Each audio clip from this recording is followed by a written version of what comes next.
Coucou, bonjour à tous, j'espère que vous allez bien. Écoutez, bienvenue à la forêt des sapins verts, au pays de Folie Follande. Alors, sur l'article 39 de la CEDH, j'ai eu le retour de la CEDH, donc voilà, ils me demandent toutes les décisions de justice qui ont été prises en mon encontre.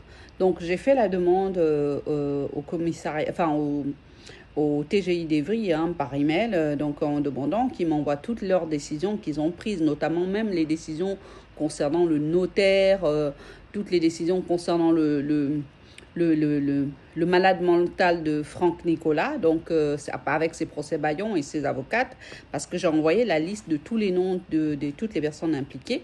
Donc là, on me demande toutes les décisions qu'ils ont prises, c'est vraiment toutes les décisions. Et là où je vous parle, là, c'est silence radio.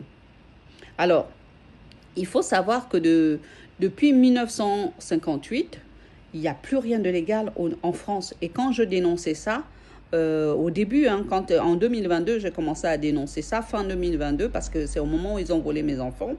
Ils m'ont supprimé au moins 10 comptes ou 11 comptes TikTok et 6 comptes X. Parce que je dénonçais ça. Je mettais les articles tout le temps. Donc, ils ont retiré ça. Donc, je me suis mis à un moment en sourdine. Les mêmes éléments que dénonce Catherine Magère, Hélène Lombard, Inda et d'autres, et le SIAP, ce sont les mêmes éléments que je dénonce depuis des années. Que tout est bizarre. Tapez juste la mafiajudiciaire.org. Vous allez trouver les noms de vos juges. C'est une mafia. On a affaire à une mafia. Et il y a encore des parents africains qui sont encore endormis, qui sont là pour apprendre le droit comme si ces lois-là existaient. Ça n'existe pas. C'est du fait qu'on vous a menti depuis des années. Et là où je vous parle, là, je les ai balancé les mêmes lois en les disant que voilà, fournissez-moi toutes vos décisions, sachant que s'il n'y a pas de roi, ça veut dire qu'il n'y a pas de loi. Et là, ils sont incapables de me fournir ça au niveau du TGI d'Evry.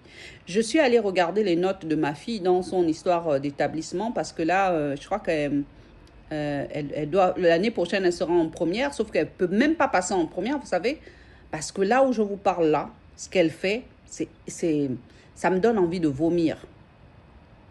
Ils m'ont enlevé mes enfants pour les mettre en foyer, les enfants qui avaient des bons résultats scolaires. Là, au jour d'aujourd'hui, depuis qu'ils les ont enlevés, ma fille, elle a 1 en français. Elle a 69 heures d'absence.